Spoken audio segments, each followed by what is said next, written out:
शुक्लांबरधरं विष्णुं शशिवर्णं चतुर्भुजं प्रसन्नवदनं ध्यायेत् सर्वविघ्नोपशान्तये अगजाननपद्मार्कं गजाननमहार्निशम् అనేకదంతం భక్తానాం ఏకదంతోపాస్మహే.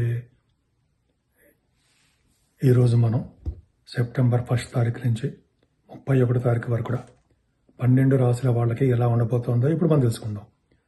ముందుగా మీ జాతకాలు తెలుసుకోవాలనుకుంటే మీ కింద స్క్రోల్ అవుతున్నటువంటి లేదా 7075389589కి ఫోన్ చేస్తే నేను వాటి వాదనాలు అది ఆస్ట్రాలజీ మీకు నేను అన్నీ చెప్తాను, జాతకం మొత్తం చెప్తాను.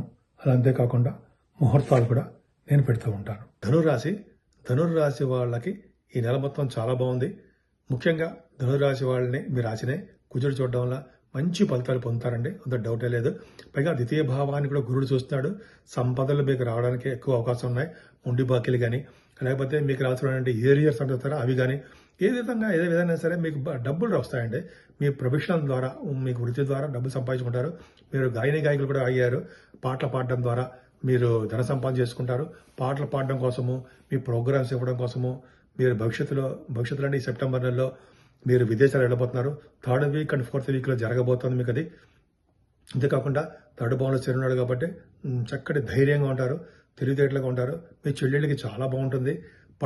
పనులందు పట్టుదల మీకు బాగా ఉంటుంది. కొత్త ఆలోచనలు వస్తాయి. కార్యరూపంలో ధరుస్తారు. మంచి విశేష ప్రతిభ ఉంటుంది. డౌట్ లేదండి. థర్డ్ హౌస్లో ఉండడం గొప్ప సంపదలు ఉంటాయి. అంతేకాకుండా 4th భావంలో రాహుతో కలిసిన చంద్రుడు అంటే కష్టాలతో కూడుకున్నటువంటి విదేశీ పర్యటన అంటాం కదా, విదేశీ పర్యటన చేస్తారు. చంద్రుడు మీకు 18, 19 తారీఖుల్లో మీకు అక్కడ ఉంటాడంటే మెయిన్ 4th భావంలో ఉంటాడు. రాహువు చంద్రుడు ఇచ్చే ఫలితాలు శుభఫలితాలు ఇస్తాడు. అంటే మదర్ గారికి ఆరోగ్య పరిస్థితి బాగుంటుంది. భూములు, వాహనాలు కొనుక్కోవడానికి అవకాశాలు ఉంటాయి. ఇళ్ళు కూడా కొనుక్కుంటారు మీరు. అది అపార్ట్మెంట్స్ అవ్వచ్చు, సొంత ఇళ్ళు అవ్వచ్చు, ఏదైనా ఇళ్ళు కొనుక్కోవడానికి అవకాశాలు ఎక్కువ ఉన్నాయి. పంచమ స్థానాన్ని శని చూడడం అంత మంచిది కాదండి. మీ పుత్రిక సంతానం విషయంలో కొద్దిగా ఇబ్బందులు పడుతుంటారు. ఆడపిల్లల విషయంలో ఇబ్బంది పడుతుంటారు. వాళ్ళ వల్ల చదువు రాకపోవడము, లేకపోతే పెళ్లిళ్ళు కాకపోవడం, సంథింగ్ ఏదో చిన్న ప్రాబ్లమ్స్ ఉంటాయి. ఏదో ఉద్యోగం రాకపోవడము, సంథింగ్ ప్రాబ్లమ్స్ ఉంటాయి. అదే పెద్ద గొప్ప విశేషం ఏం కాదు. ఏదేమైనా స్టాక్ మార్కెట్ పెట్టుబడి పెట్టే వాళ్ళకి లాస్లు వస్తాయి. గురుడితో కలిసినటువంటి చంద్రుడు అద్భుతంగా 6వ భావంలో 8th హౌస్ లార్డ్ 6వ భావంలో ఉన్నాడు. సంపదలను ఇస్తాడు. మేనమామలను బౌండెడ్ చేస్తాడు. కాంపిటీషన్ ఎగ్జామ్స్లో సక్సెస్ చేస్తుంటాడు. 23, 24 తారీఖులో చంద్రుడు వచ్చే స్థితిలో ఉంటాడు కాబట్టి యోగం, గజకేశ్వర యోగం ఉంటాం కదా. అంటే మీరు ఏ ఎగ్జామ్స్ రాసినా, అంటే ముఖ్యంగా ఆడవాళ్ళకి, మీ లేడీస్కి మీకు చెప్తున్నానండి, ఏ ఎగ్జామ్స్ రాసినా ఎగ్జామ్స్లో మీరు విజయం సాధించడానికి అవకాశాలు ఎక్కువ ఉన్నాయి. ధన సంపాదన బాగుంటుంది. అంతేకాకుండా మీరు కాంపిటీషన్ ఎగ్జామ్స్లో విన్ అవుతారు. రాజకీయ నాయకులుగా పలుకుబడి పెరుగుతాయి కూడా. 7వ భావంలో కుజచంద్రులు, 7వ భావంలో కుజచంద్రులు ఏంటి, చంద్రమంగళ యోగం 25, 26 ఈ తారీఖుల్లో చంద్రుడు ఉంటాడండి. యాక్చువల్గా కుజుడు మీకు మంచివాడు కాదు కదా, అయినప్పటికీ మీకు చంద్రమంగళ యోగమే బాగా ఉంటుంది. అంటే ఏంటంటే మీ భార్యాభర్తల విషయంలోనూ, అలాగే బిజినెస్ పార్ట్నర్ విషయంలోనూ సక్సెస్ అవుతారు. అనురాగం ఉంటుంది. పైగా మీకు 20 అక్టోబర్ వరకు కూడా కుజ స్తంభన ఉంది. కుజుడు మంచి ఫలితాలు ఇవ్వడు. కాకపోతే అంటే చంద్రుడితో కలిసిన కుజుడు కాబట్టి యోగానే ఇస్తాడు. కాకపోతే మీ మిథున రాశిలో కుజుడు ఉన్నాడు కాబట్టి విదేశీ పర్యటన. మిథున రాశిలో మీ రాశుల ప్రకారం, మీ జాతకుల ప్రకారం చూసుకోండి. మిథున రాశిలో కుజుడుంటే వాడు జనరల్గా విదేశాలు వెళ్ళడానికి అవకాశం ఉంటుంది. బిజినెస్ రీత్యా, ఎడ్యుకేషన్ రీత్యా, పర్సనల్ పనుల రీత్యా అవ్వచ్చు. ఉద్యోగ రీత్యా ఎక్కువ ఉంటుందండి. అంతేకాకుండా ఇంకొక పాయింట్ చెప్పాలి ఇక్కడ. 4th భావంలో రాహు కూడా చెప్పాను, విదేశీ పర్యటన. 7వ భావంలో కుజుడు, విదేశీ పర్యటన. అలాగే 7వ దశమంలో ఉన్నాడు కదా, విదేశీ పర్యటన. బుధుడు 24 తారీఖు నుంచి వస్తున్నాడు. ఎలా చూసుకున్నా సరే మీకు ఈ నెలలో విదేశ పర్యటన తప్పట్ల, విదేశాలు వెళ్తారు. మీ జాతకాలు కూడా చూసుకోండి. రాహు కాంబినేషన్ కూడా ఉండాలి అక్కడ. సో అదొకటి ఇంపార్టెంట్. అంతేకాకుండా మీ 10వ భావంలో ఉండడం వల్ల భార్య భర్తల విషయంలో కమిట్మెంట్ ఎక్కువ ఉండడము, తరచూ విదేశీ పర్యటన చేయడము, మీ ఉద్యోగాల రీత్యా మీ కంపెనీలే మిమ్మల్ని విదేశాలు పంపించడం జరుగుతుంది. అవకాశాలు ఎక్కువ ఉన్నాయి. అలాగే భాగ్యస్థానంలో రవి బుధులు ఉన్నారండి. 5వ తారీఖు నుంచి బుధుడు ఉంటాడు. భాగ్యంలో రవి బుధులు ఏం చేస్తారు, మీకు మంచి యోగాన్ని ఇస్తారు కదా, భాగ్యాన్ని వృద్ధి చేస్తారు కదా, తండ్రి గారికి ఆరోగ్య పరిస్థితి, ఆర్థిక పరిస్థితి డెవలప్ చేసేస్తారు కదా, ఖచ్చితంగా ఉంటుంది. ముఖ్యంగా ఆడిటర్స్గా, తర్వాత బ్యాంకింగ్ రంగంలో ఉన్న వాళ్ళకి, ఆడిటర్స్గాను, డాక్టర్స్ వృత్తిలో ఉన్న వాళ్ళకి, లాయర్ ప్రొఫెషన్ ఉన్న వాళ్ళకి మంచి యోగవంతమైన కాలము. శని బుధులు కాంబినేషన్ ఉందండి ఇక్కడ. అంటే శని దృష్టి బుధుడికి ఉంది. రచయితలుగా మీరు మంచి పేరు తెచ్చుకుంటారు. ధన సంపాదన బాగుంటుంది. రవి బుధులు ఉన్నారు కాబట్టి విదేశాల పర్యటన చేయడానికి కూడా రవి కూడా కారకుడు అవుతాడు. భాగ్యాధిపతి భాగ్యస్థానం ఉంటే విదేశ పర్యటన అంటే మీరు చేసే అంటే ఉన్నతమైన విద్య కోసం విదేశాలు వెళ్ళడానికి జరుగుతుంది. ఏదేమైనా సెప్టెంబర్ నెలలో మీరు విదేశాలు వెళ్ళడానికి ఖాయము. అంతేకాకుండానండి మీకు రవి బుధ కాంబినేషన్ వలన ముఖ్యంగా తీర్థయాత్రలు చేయడము, మీరు చేస్తున్న బిజినెస్లు బాగా రాణించడానికి ఏ బిజినెస్ అయినా సరే రాణిస్తాయండి. 10th హౌస్లో రవి బుధులు చాలా బాగున్నారు. రవి బుధుడు అంటే బుధుడేమో 24 తారీఖు నుంచి వస్తాడు, రవి 17 తారీఖు నుంచి వస్తున్నాడు, కేతు ఆల్రెడీ ఉన్నాడు. వల్ల ఏమవుతుందంటే 10th భావంలో రవి అంటే గవర్నమెంట్ ఆర్గనైజేషన్లో బాగుంది కదండి. పైగా మీకు ప్రొఫెషనల్గా చాలా బాగుంటారు. రవి దిగ్బలతో ఉంటాడు. ముఖ్యంగా ఫైనాన్స్ అండ్ అకౌంట్స్లో ఉద్యోగం చేసే వాళ్ళకి చాలా బాగుంటుంది. గవర్నమెంట్ ఆర్గనైజేషన్లో ఆడవాళ్ళకి చెప్తానండి, గవర్నమెంట్ ఆర్గనైజేషన్లో పనిచేసే వాళ్ళకి చాలా అద్భుతమైన ఫలితాలు మీకు ఉన్నాయి. ఆల్రెడీ ఉద్యోగం చేస్తున్న వాళ్ళకి, సాఫ్ట్వేర్ రంగ ఉద్యోగస్తులకి బాగా ఉద్యోగాల్లో డెవలప్మెంట్స్ ఉంటాయి. మీరు ఏ రంగంలో చేసినా ఆ రంగంలో మంచి వృద్ధి కలుగుతూ ఉంటుంది, ప్రమోషన్స్ వస్తాయి, ధన సంపాదన ఉంటుంది, విదేశాలు వెళ్తారు. చాలా మీరు ఆనందదాయకంగా ఉండడానికి ఎక్కువ అవకాశాలు ఉంటాయి. ఖచ్చితంగా వినాయకుడి చవితి పూట మీరు వినాయకుడి దండం పెట్టుకోండి, మంచి సుఫలితాలు వస్తాయి. అంతేకాకుండా 11వ భావంలో శుక్రుడు ఉన్నాడు. శుక్రుడు మంచివాడు కాదు, అయినప్పటికీ 11వ ఇంటి వాడుగా ఉన్నాడు కాబట్టి శుభ ఫలితాలు ఇవ్వడానికి అవకాశం ఉందండి.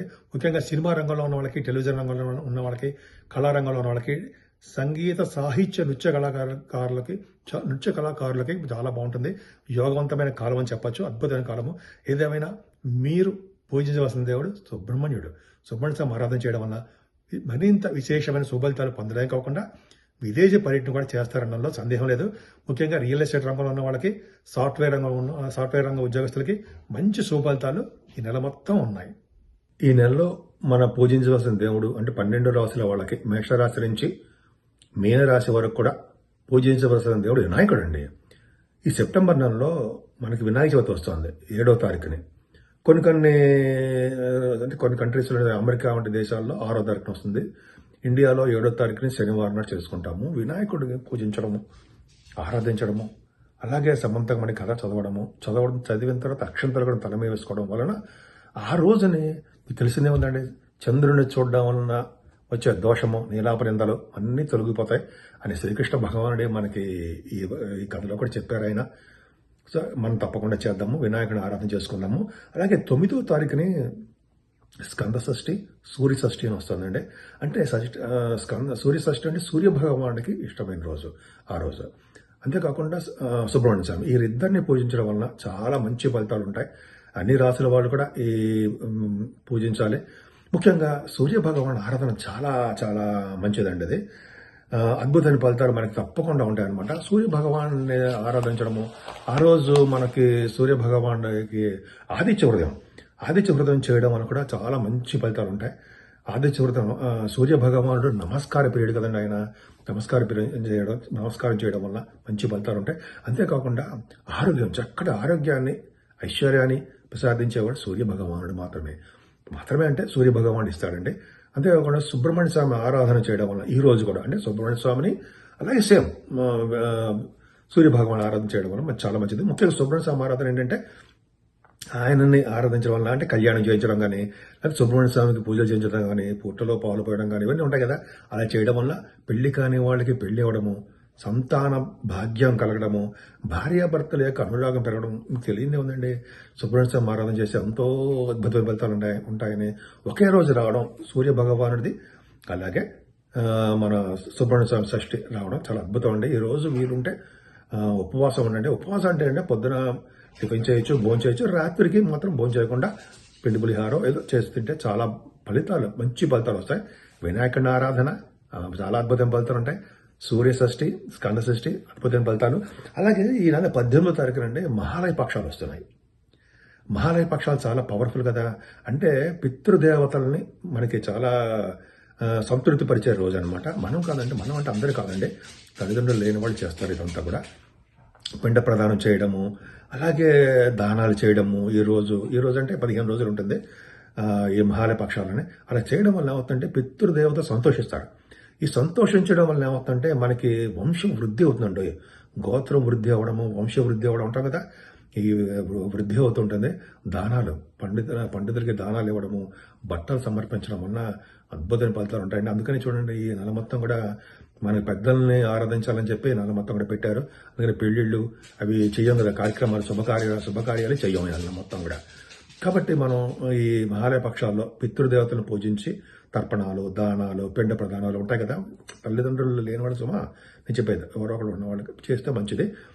మరీ ముఖ్యంగా అంటే వినాయకుడిని, సుబ్రహ్మణ్య స్వామిని, సూర్య భగవాన్ని ఆరాధన చేయడం వల్ల ఈ 12 రాశి వాళ్ళకి ఎవరైనా చేయొచ్చండి. చేయడం వల్ల అద్భుతం ఫలితాలు, మంచి ఫలితాలు, శుభ ఫలితాలు వస్తాయి. చక్కటి ఆరోగ్యవంతంగాను, ఐశ్వర్యవంతంగాను, ఎటువంటి కోర్టు కేసులు కానీ ఎటువంటి ప్రాబ్లమ్స్ లేకుండా మనశ్శాంతిగా ఆనందోత్సవాలతో ఆనందంగా ఉండేట్టుగా మీరు ఉండాలని ఆ సూర్య భగవాన్ని నేను మనస్ఫూర్తిగా కోరుకుంటున్నాను.